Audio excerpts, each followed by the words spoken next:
Well, how are you doing in these strange and difficult days? At Clyde Valley Community Church, we want to bring you some hope and some encouragement as we all journey through this together. So this is the first of a series of short messages that we're calling Hope at CVCC. We're getting used to all kinds of new words and phrases these days. Do you remember the time when we didn't know the difference between self-isolation and social distancing? And the concept of lockdown, that was something from the movies or countries that had dictatorships. Strange times indeed. But one thing we do keep hearing is that we are following the science. We've got to do what the science tells us. And there's something really reassuring about that. You know, whatever your taste is in political leaders, whether it's a Boris or a Nicola, isn't there something great about every time you see them, they're flanked by these seriously smart people? I like that. Yeah, we're all following the science these days. We're doing what the science tells us. But what about all that stuff that's going on in my life right now that the science doesn't talk about? The science is not telling me what to do in my disappointment. It's not telling me what to do in my feeling of loss, my real losses, financial and otherwise. I follow the science. I wash my hands. I keep my social distance. But the science doesn't help me with my anxiety about my vulnerable mum or about my anxiety about my daughter in the National Health Service. And you'll have your own pile of feelings just now.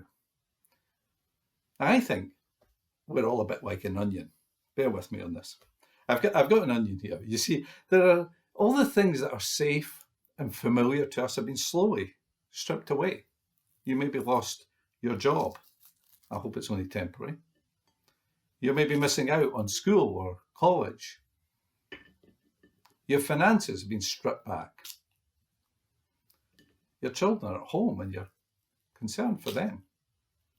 And your plans for 2020, well, they're pretty much in the bin, aren't they? The science is telling us that these things have to go. And we know that that's right. We understand it, but we really don't like it. It goes much deeper. Our freedom has been stripped away as we're all in lockdown. We've lost a lot of control of our own lives.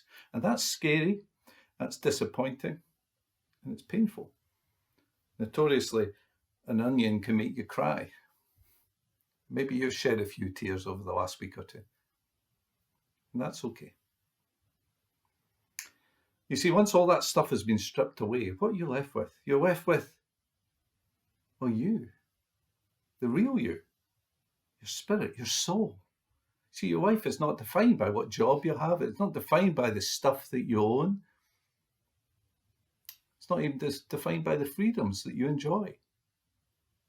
These things can disappear fast. We've seen that. And the science goes very quiet. So who will speak to the soul? I've discovered that something that I've known for a long time, that when I reach the end of myself and lose control, that's when I reach out to God. I've always thought that the test of faith is not, do you follow God in the good times? The test of faith is, can you follow him in the dark? And I've found at times of real stress, times of bereavement, times of loss, and in the middle of this mess, I find myself reaching out to God. I want to leave you to ponder some of the most famous words in the Bible. These were written by David, the shepherd boy who became one of the greatest kings and leaders this world has ever known. He wrote these words: "The Lord is my shepherd. He makes me lie down in green pastures. He leads me by quiet waters. He restores my soul." He makes me lie down. Isn't that your experience right now? Being made to lie low. All your freedom's gone. But he restores my soul. Let me ask you, what would it look like for you if you were to use this time to restore your soul? If you were to use this time to reach out to God and say, God, would you come and would you restore my soul?